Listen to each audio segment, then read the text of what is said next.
ನಿರೀಕ್ಷೆಯ ವಾಕ್ಯ ಈ ಕಾರ್ಯಕ್ರಮವನ್ನು ನೋಡಲು ನನ್ನ ಪ್ರಿಯ ಸಹೋದರ ಸಹೋದರಿಯರೇ, ನಿಮ್ಮೆಲ್ಲರನ್ನ ಯೇಸು ಕ್ರಿಸ್ತನ ಹೆಸರಿನಲ್ಲಿ ಹೃತ್ಪೂರ್ವಕವಾಗಿ ಸ್ವಾಗತಿಸ್ತೇನೆ.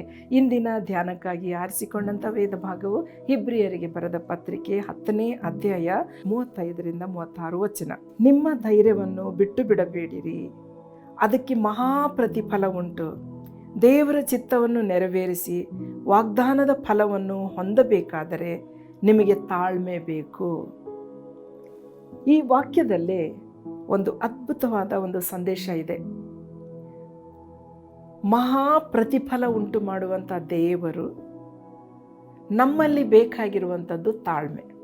ಹಾಗಾದರೆ ಧೈರ್ಯ ಹೋಗುವಂಥದ್ದು ಯಾವ ಸಮಯದಲ್ಲಿ?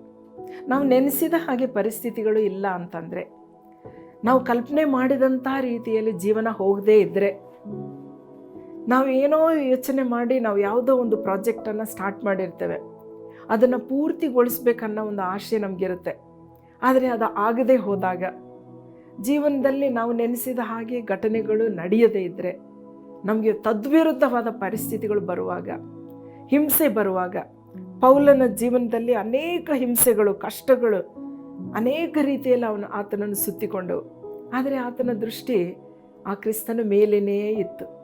ಆತನೇ ಆರಂಭಿಸಿದ್ದಾನೆ, ಆತನೇ ಮುಗಿಸ್ತಾನೆ ಅನ್ನುವಂಥ ನಂಬಿಕೆ ಇರುವುದರಿಂದ ಈ ಮಾತುಗಳಲ್ಲಿ ನಾವು ಅಂಥ ಒಂದು ಧೈರ್ಯವನ್ನು ನಾವು ನೋಡ್ತಾ ಇದ್ದೇವೆ.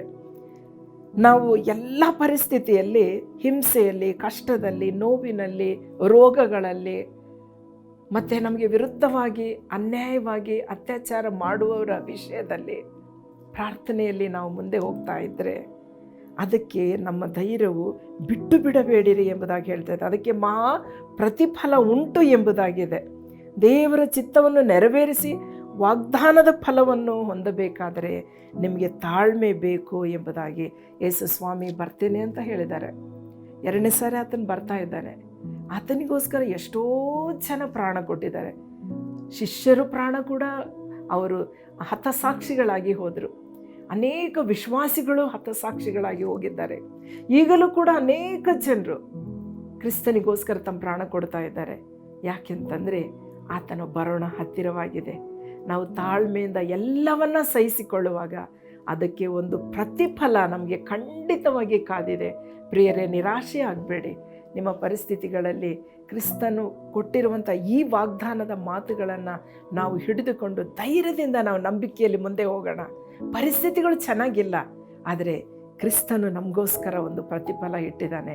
ಆತನಿಗೋಸ್ಕರ ನಾವು ಜೀವಿಸೋಣ, ಆತನಿಗೋಸ್ಕರ ಈ ಓಟವನ್ನು ಓಡೋಣ, ಆತನು ಇಟ್ಟಿರುವಂಥ ಬಹುಮಾನವನ್ನು ನಾವು ಪಡೆಯೋಣ.